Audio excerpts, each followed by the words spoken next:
University से मेरा पहले कोई परिचय नहीं रहा है ज़्यादा, सिर्फ 2 बार आने का मौका मिला है।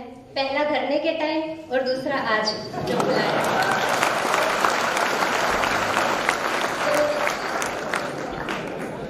ज्वाइनिंग भी यूनिवर्सिटी ने दिलाई है और मार्गदर्शन भी अब यूनिवर्सिटी को ही।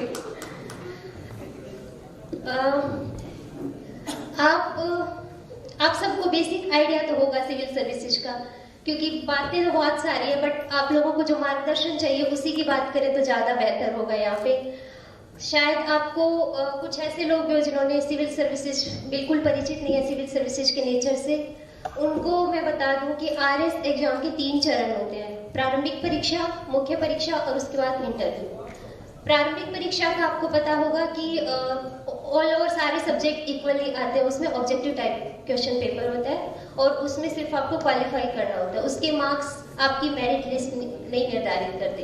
दूसरा होता है मेंस, आपकी जो भी मेरिट है, रैंक है, वो आपकी मेंस से बनेगी, तो उसके लिए आपको स्ट्रेटेजी बनानी सबसे ज़्यादा इम्पोर्टेंट है।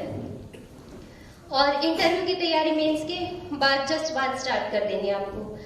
पर सिविल सर्विसेज में आने से पहले आपको अपना कैरियर जो बनाना है, जो करियर में अचीव करना है, उसकी एक होनी चाहिए कि मुझे ये ही करना है। अगर एक बार सिविल सर्विसेज का सोच लिया, उसके बाद वापस जाने का कोई स्कोप नहीं है, क्योंकि एक बार ये वो जाल है, इसमें फंस गए ना तो या तो आप पार हो जाओगे या फिर बेरोजगार रह जाओगे।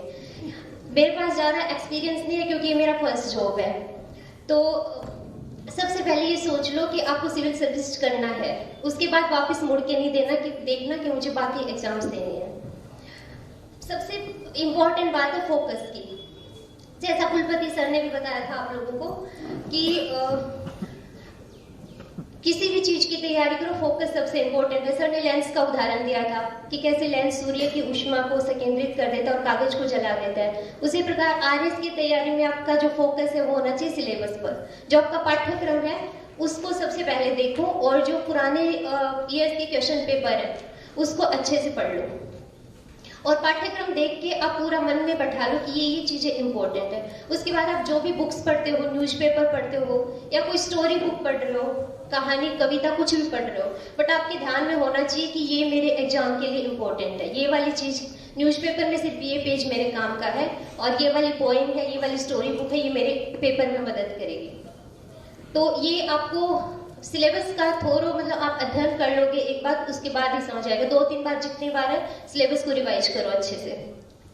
और अगर आप सोचते हो कि खेल खेल में सिविल सर्विस निकल जाएगा, जैसा मतलब नहीं होता है ऐसा। जनरली बहुत लकी वंस होते हैं जिनका ऐसे नॉर्मली निकल जाता है। उसके लिए मेहनत आपको करनी पड़ेगी, उसका कोई विकल्प नहीं है।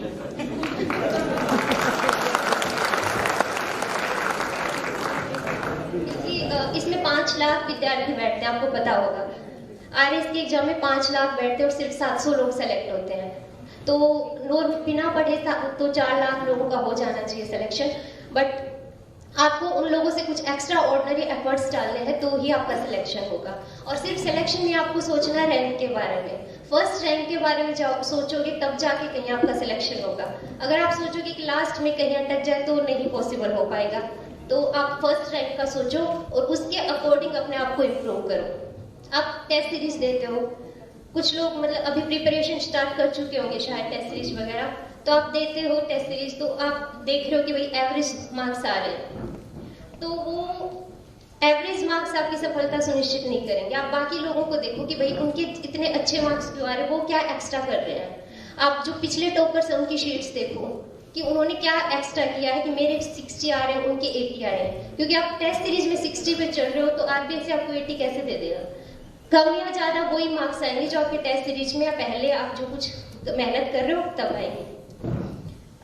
और सफलता मतलब एक दिन में नहीं मिलती।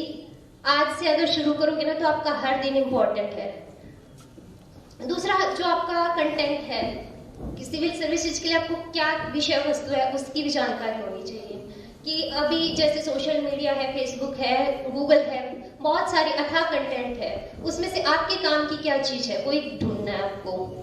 जो भी कोई बता दे कि ये वाली बुक्स पढ़ लो, ये वाली बुक्स पढ़ लो, ऐसा नहीं करना। कुछ लिमिटेड सोर्सेज रखने हैं, जितने भी रखो बट लिमिटेड रखो। एक जो सब्जेक्ट है सिर्फ एक बुक से पढ़ना है, एक सब्जेक्ट के लिए 5 बुक्स नहीं रेफर करनी। कई लोग गलती करते हैं ये कि परफेक्शन चाहिए, परफेक्शन कुछ नहीं होता। आप जो रिपीटेशन और सबसे ज्यादा इंपॉर्टेंट है, रिवाइज आप जितना करोगे वो सबसे ज्यादा इंपॉर्टेंट है।